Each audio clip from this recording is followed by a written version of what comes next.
Okay. Mhm. So, welcome to week 8 of the Wellness Check In. My name is Saki Litov, and I am a patient advocate in the Pacific Northwest of the US. And my partner is. Cara, and have recently become a medical receptionist and NDIS support coordinator. So I'm very, very excited about taking on those roles. And today, our quick survey. Saki, do you want to run through those ones? Sure. So this is just kind of a quick overview of the challenges that we put out each week. Um, in week 1, we were encouraging people to hydrate each morning. Week 2, we talked a lot about journaling. Week 3, we were reminded to move daily and be conscious of that. In week 4, where we talked about food, we talked about breaking the fast and actually starting your day with just popping some protein in your mouth. Week 5, we talked about tips and ways to improve your sleep, which we could probably all use. Week 6 was creating a morning ritual. And this past week, we talked about reflecting on processing fears. So that's in a nutshell. I think given that it is about 11 o'clock at the moment, I'm definitely ready to go and do the Better Sleep Challenge. So if Yeah, you guys want to take there you go. over. So recaps of it's week 1 to 7. There you go. I've got my typo on there. So week 1, mindset. Then we had foundations, which was sleep, diet, exercise, and prayer or meditation, and all.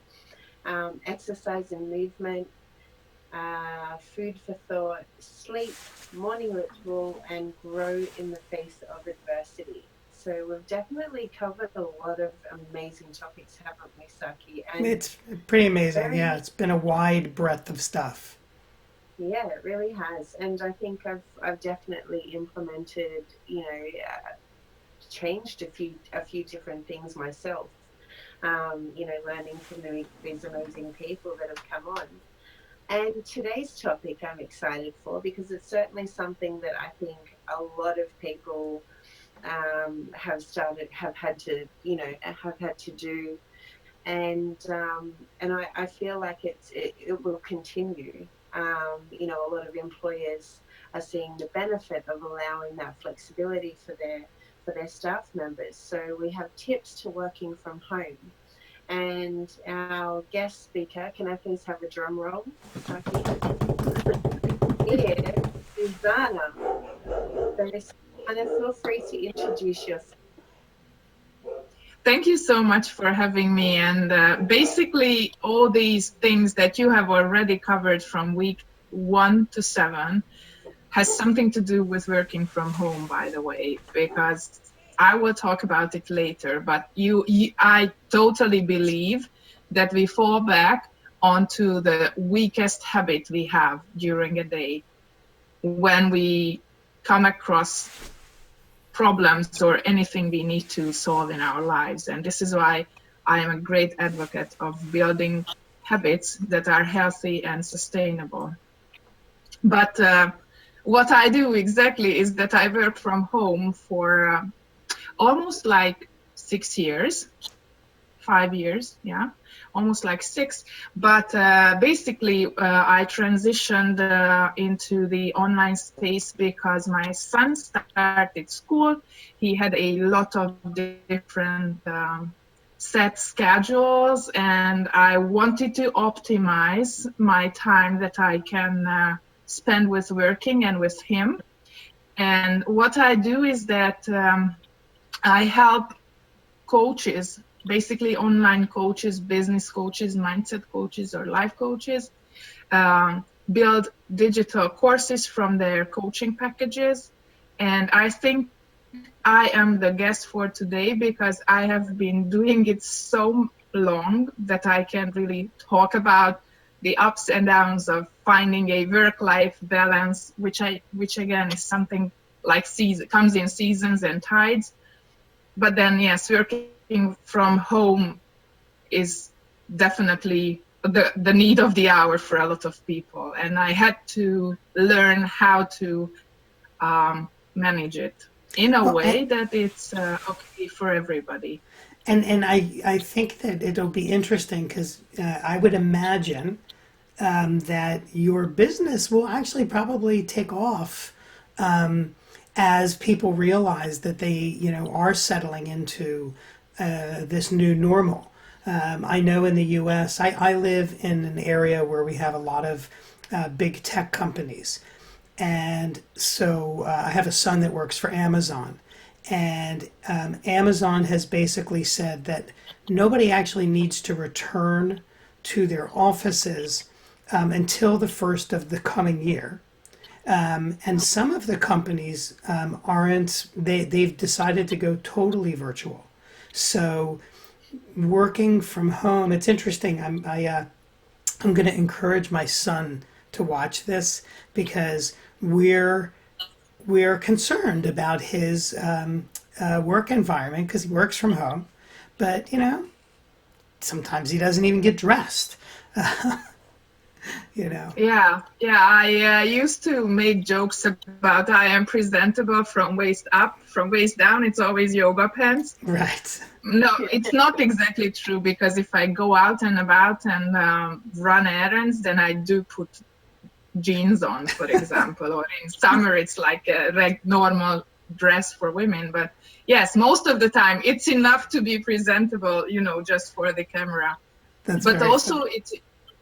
it's also important that what we used to do or behave in an office can translate into our working life from home. So I don't think we need to change a lot of that bits and pieces that we had, but we should definitely reframe it so that others in the family also understand, because Right. It is cute to have kids around running when you have a virtual meeting with your team, but on the long run, it's not something that I would encourage you to do. It's distractive, so it distracts you as the person, and also it makes it more difficult to get things done if you cannot focus.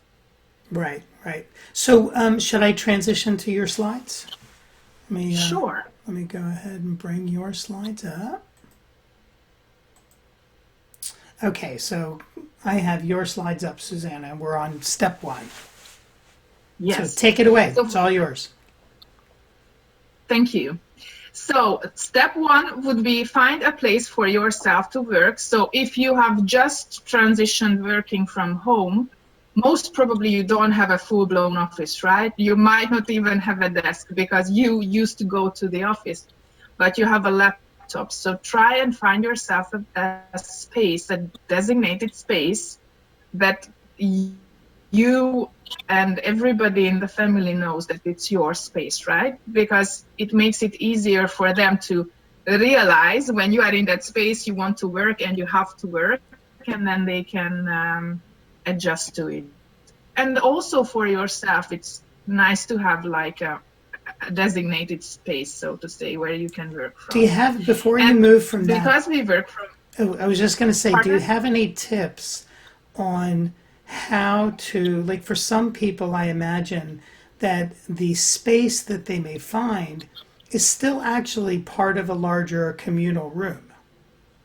Exactly. I used to say that I love my couch coaching business because I work from the couch most often.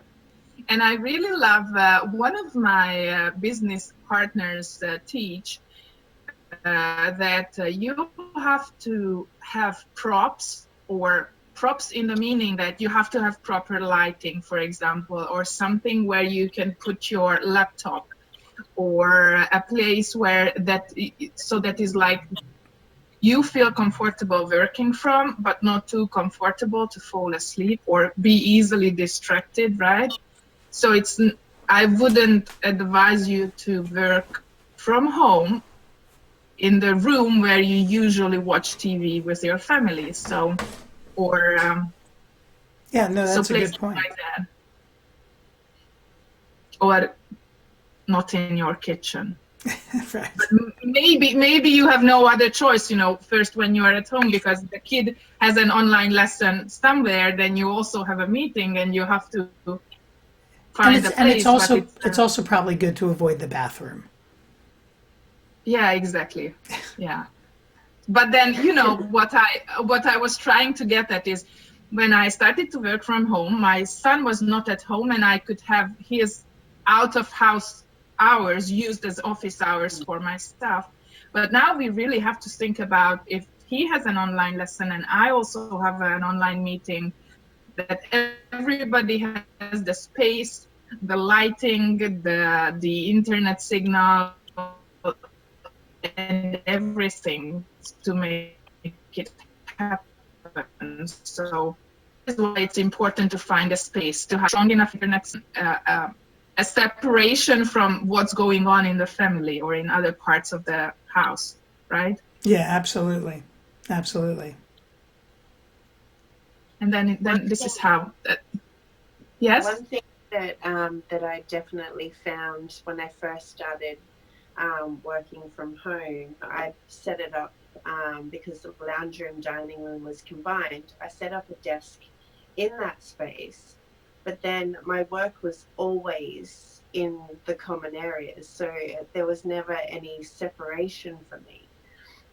Whereas I then put both my girls into one bedroom because it was big enough, and I used that front room as an office. So literally at the end of the day, at the end of the work day, I could close that door and it wasn't opened again until, you know, that next day.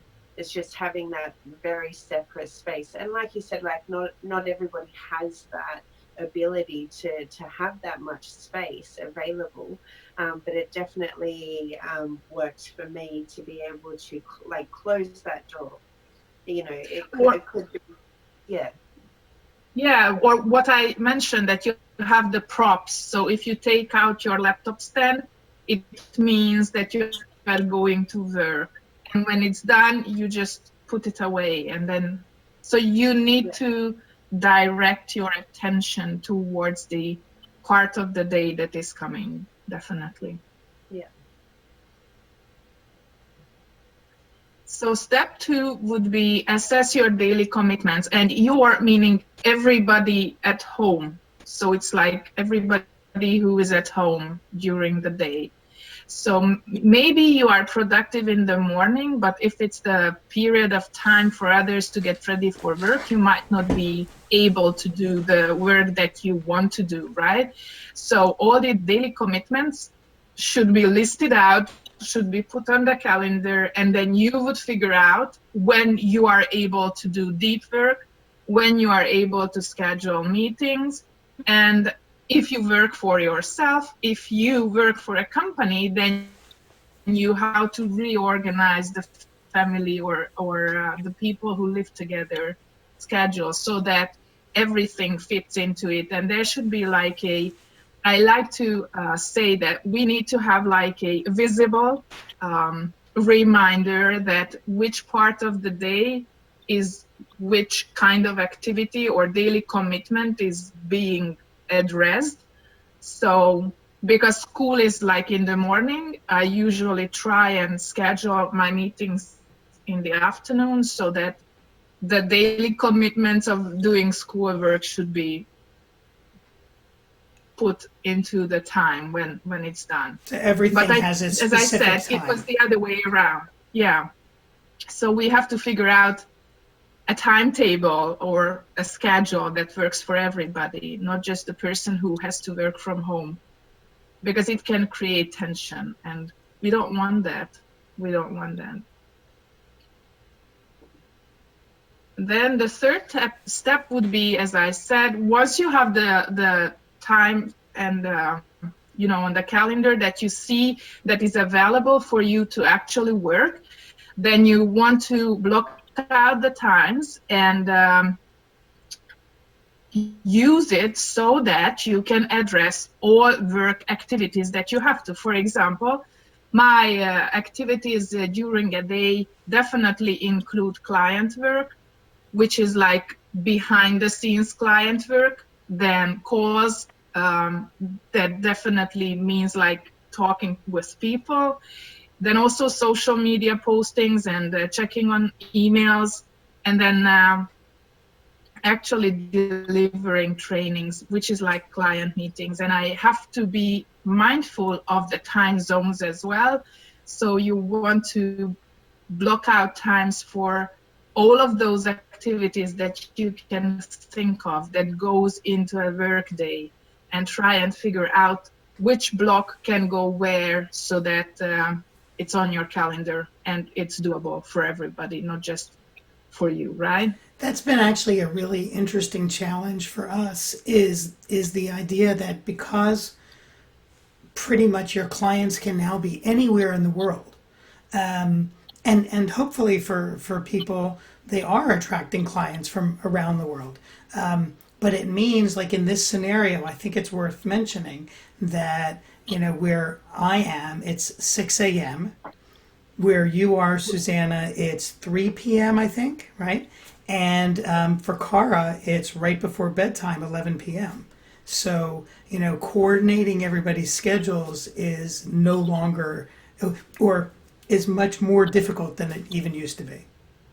Yeah, it's not a traditional working hour that we can do. And as I tell you, I had a totally different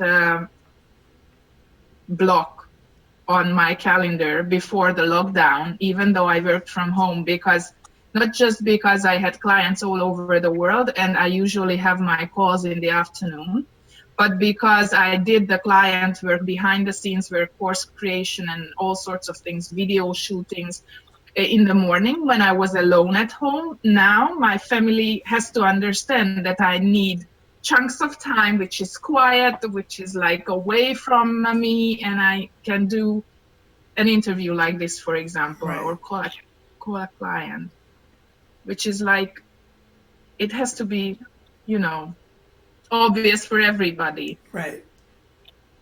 I think, Zsuzsanna, did you get to see any of last week's, last week's week 7, wasn't it, Saki? With Davida? With Davida, yeah. I had my 5-year-old hanging off me because she was at home, and she'd come home because she was unwell or something, but it was just one of those things. And I think people expect that to happen quite a lot now. They've got their kids at home, they're trying to work, so it's being able to find that quiet time can be quite challenging sometimes. Yes, but then I also don't mind if you could have like a peep over the window, then you would see that my son is sitting not too far from me with headphones on, watching something very interesting, because this is the same room where he loves to hang out and he loves to be close, but he's not on camera, never, when I'm with when I'm in a call or a recording. But he had to understand that for me to be able to do like 2 or 3 hours of work like this a day, for that period of time, he has to find something to keep quiet also. Yeah, absolutely.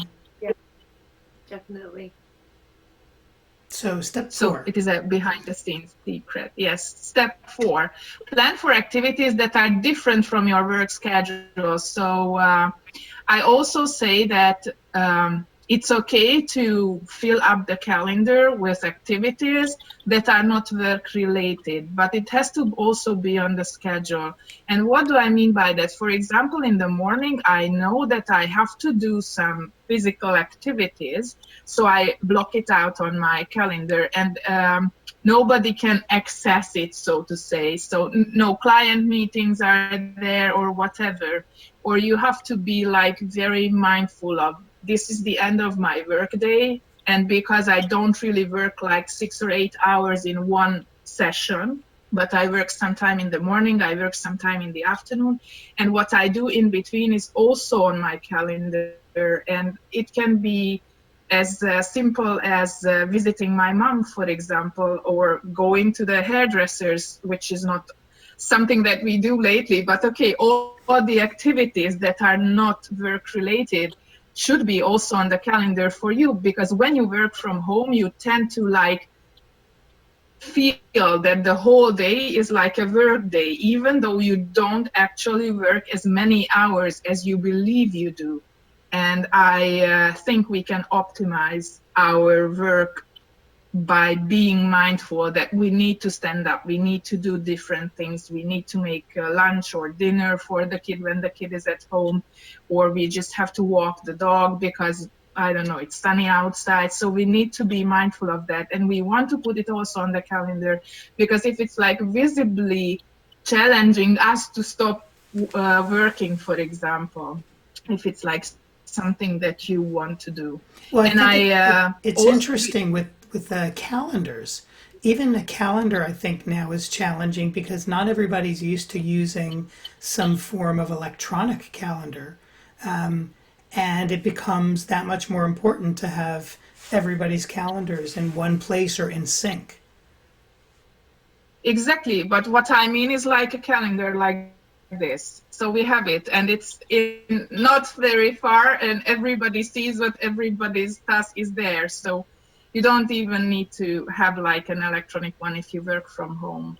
For your family to know that now this is the time when the whole family is going to the cinema, for example, and then everybody can manage their own day. I mean, their own daily activities, so that by 6 o'clock you do and finish everything you wanted, so that we go to the cinema, not now, but usually. And then we are not, caught up in our head, still working through things that are, just to leave work behind. Because as I say, or at least it was challenging for me to understand that even though that I work from home, and as Cara said, work was constantly present, because no matter where you went, you opened up your laptop, you looked at your phone, work was always there, somebody always texted. So I even have like answering texts on my calendar 3 times a day, or checking emails, just for me to know that just because I hear a notification doesn't mean I have to react to it right away. Right. That's a great point. And also, as I say, that if we have all sorts of activities on the calendar, it is like a commitment, you don't cancel plans with your family or with yourself. If it's just like in your head, oh, I want to go out and I want to, I don't know, walk every day for 30 minutes. If it's on your calendar, then you see, and then you know that you want to do that. Yeah, I think that like everything that we're doing with the wellness check-in very much points to those things that you're talking about. It's so important to block out that, the time for physical activity, for, social time with the family, and, just to make sure that's blocked out and that it's in there, so your day's not just filled up with work constantly, and it doesn't start to overrun everything. Exactly. This is why I said at the very beginning of this that it is a build up to this moment, the whole 8 weeks, because everything that you mentioned, I do have it on my calendar. So my morning routine is on my calendar, just as much as, tracking daily activities like sports activities or workout, and family time and meditation. And I know that is the time for that. And as I say, I do believe that we fall back to our weakest habits when it's when life starts to get rough around the corners, like it is for everybody, I suppose. Step 5 would be identifying and making sure that you have uninterrupted working hours. And what I mean by this is that each and every job or position requires you to have undivided attention, focusing on something that you have to do, even if it's writing a report or whatever it might mean. And we know that we work best if we can focus. And it might not be like 10 o'clock every morning for an hour when you can do that. But if you see early in the morning that I'm working hour then and there on during that day, then you can definitely do it. And then you don't feel pressured for time that you have to finish that task, for example. So I would make sure that I have 2 hours of uninterrupted working hours like every day, so that I can be top of my schedule with everything. But because it's also dependent of the person's job or the expectations. Some people can focus while it's noisy, or you have calls coming in. I can't do that, so I put everything on airplane mode, and I am devoting my whole self to getting that work done usually. It's a skill to focus. Yes, definitely. Or I don't know if it's yeah, maybe you're right.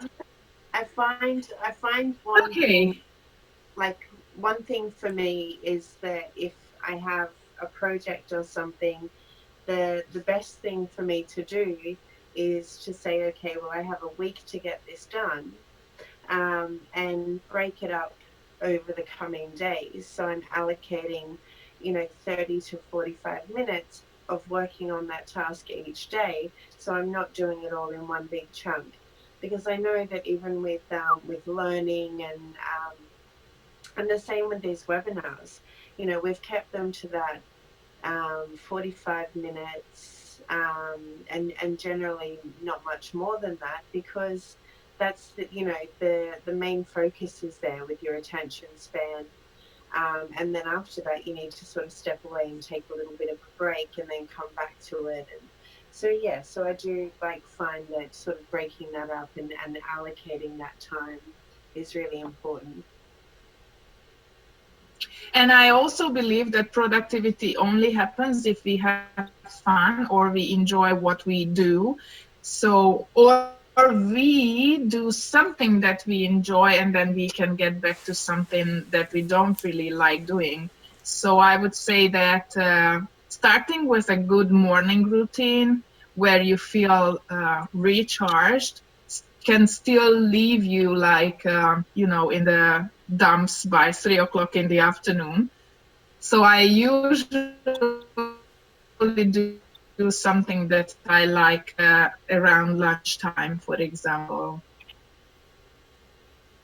And I make sure that every day, it can be different things for different people. For me, walking my dog or reading something which is not work related, or watching a YouTube video of my favorite YouTuber, whatever it is, just make sure that you're fine and you refine the day also, because it's important, I think, to have fun.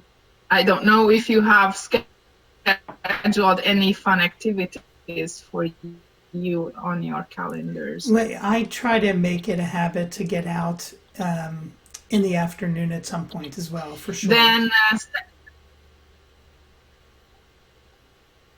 go ahead. Yeah, or whatever fun means. Yeah.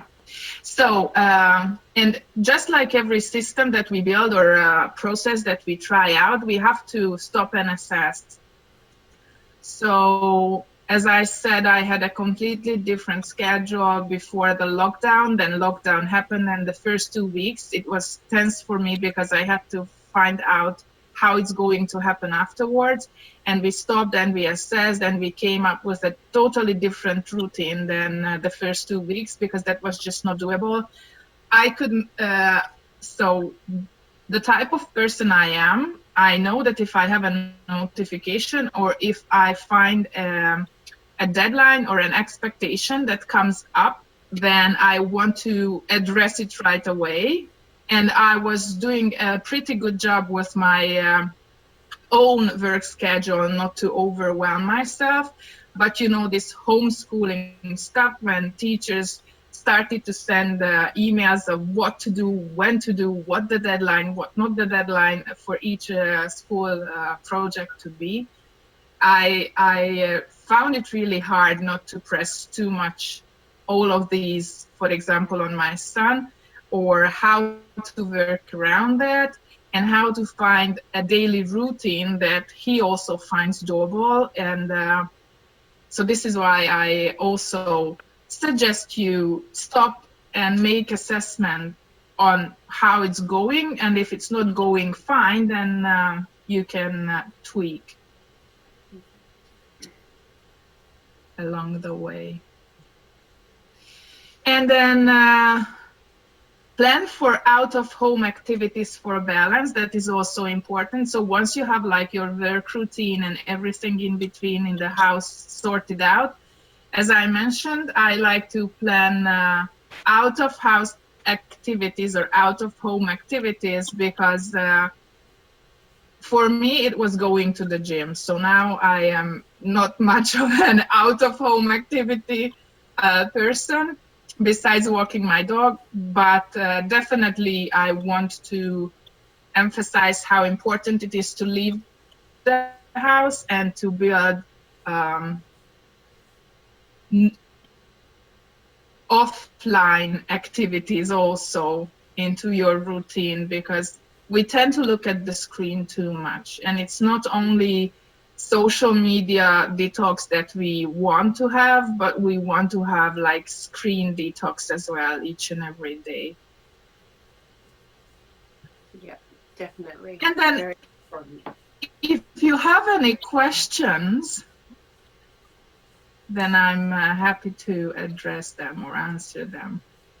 I think yeah, I've had questions, but we've sort of been answering those as we've been discussing things as well. So it's really good. Well, so I do have a question. So I think for a lot of people who aren't used to working from home in any way, right? There's a lot of people who are having to shift their kind of mindset about what the future is going to look like. Any tips or thoughts on how people can maybe make that shift if it's something that is totally, new? And obviously you've laid out really nicely, a lot of different things to do, but I don't know if there are kind of best practices that that you would add to that. So for me, it was definitely understanding how I respond, as I said, to expectations, and how I can manage those expectations. Because in the virtual space, when you get notifications or you just get an email and you are engaging in something non-work related activities, then you feel like you can have bad conscience for not answering the email or for leaving the family behind and answering the email. So you want to prepare yourself for really mentally blocking out those things and sticking with it, in terms of, now I'm in work mode, now I'm like in home mode or out of office mode kind of thing. And you want to remind yourself that it's okay to have non-work hours at home as well. So as Cara said, that she found a physical activity to close the door. Somehow you have to find your way of closing the door on the office, and believing that just because you work from home, it doesn't mean you have to work. And if you worked on a laptop or on a computer in an office with a telephone, you do have that at home. So there's nothing else is missing, except, the surrounding is totally different. Right. I think all of us have become conscious as to what's behind us, right? you know, what's on the wall, what's on the couch, you know. So yeah. Exactly. And this is why I read that home decor online shops are doing amazingly well. Right. That's probably People very are true. trying to, show their best faces or angles from home. Well, I imagine too that there's probably a very busy business in all the accoutrement that people need for home. Like, we were talking about lighting earlier, or even just having the proper cameras and setup, and that's, I'm sure, is a big challenge for a lot of people who maybe aren't so comfortable even being on screen, right? Because this is a whole new thing too. Yeah, because being on the screen, meaning that even though you look into the camera, you see yourself back, and it's not like that in a meeting at an office, right? So you see the other people. So it's a good tip to turn off your window where you can see yourself and just focus on the camera or the screen share or whatever it is if you feel intimidated by it.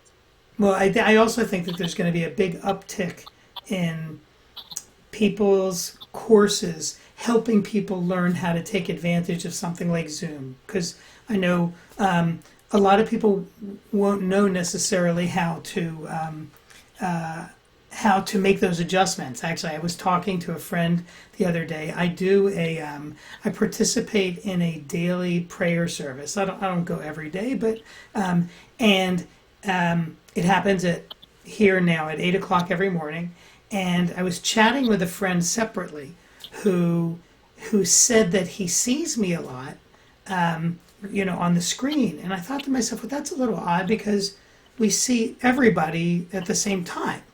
But he didn't realize that he could change the screen, so he only would see the active speaker, right? And so if I tend to I will often lead the services, so it's my picture that's up there, and so I walked him through the fact that you can actually change that. Yes, exactly. Yeah. But all those things are just like, I remember when we started to use overhead projectors in schools, and as a little kid we thought it was something like out of I don't know what technology, and we got used to it, so we are going to get used to it also. Yeah, absolutely. So Cara, you want to take us into to the final section here? Let me switch slides again. That was awesome. Thank you, Zsuzsanna. Yeah, Zsuzsanna, that was really great. I think it's super helpful, and I think people very much appreciate what you have to offer. Thank you so much for the opportunity to come and talk about this. So, Cara, we're gonna do the challenge. Are we on my screen now? We are. Oh, so time for change. And one thing that I thought about when I was looking at this today, Saki and Zsuzsanna, is that I really liked the process that has come from Zsuzsanna's presentation. And I thought that it might be a really good tool for reflection when it comes to our challenge, for people to go through those particular steps to see where they might be able to implement some changes, where they're doing really well, and so I came up with implement the steps to success, which stems from your presentation, Zsuzsanna. And it says week 6, but we all know it's not. So can you lay out what do you like some tangibles for people to Yeah, so I'll pop up. What I'm going to do is just do like a 1-page printout of those steps that Zsuzsanna went through, and that way it's all about having that space at home, being able to disconnect from technology, being able to are you scheduling in that physical activity, scheduling in that lunch break even. That's something that I make sure that I do is, scheduling in lunch and my walk afterwards. And that's time where I can't be contacted as well, because that's just my time. So just all those little steps that Zsuzsanna's gone through with us today, are we doing that? Are we not? And if not, what can we sort of move around to make that happen so it's a healthier balance for us? That's great. So, Zsuzsanna, do you want to tell us before we get to the quote, how can people find you? Obviously, we'll post your website and contact information, but what's the best way for people to connect with you or find you online? Well, I have the same handle on all social media, and this is my family name, Kisvardai, and the first three letters of my first name, Zsu. But I will send it to you so that you can include it, or hello@teachyourobvious.com is the email. Say it again. hello@teachyourobvious.com. Teach your obvious, right. Perfect. That's great. That's great. And we'll post all that as well. Fantastic. And to wind up, we always have our quote, and I really liked this one this week, and that is, the will to succeed is important, but what's more important is the will to prepare. And that was by Bobby Knack. And I thought it went really well with all of those steps that Zsuzsanna went through with us today. And it's all about implementing those steps, those actions for success.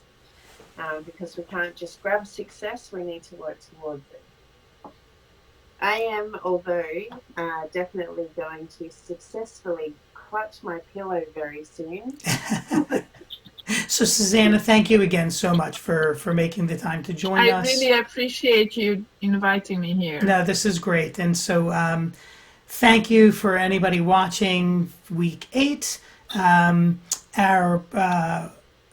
next week, week 9, we're going to be talking about getting organized. And so that's kind of the next step in the task. So till then, thank you guys for joining us. Thank you, Zsuzsanna, for joining us. And we hope to see everybody again soon. Take care. Day. Thank you. See you guys. See you guys.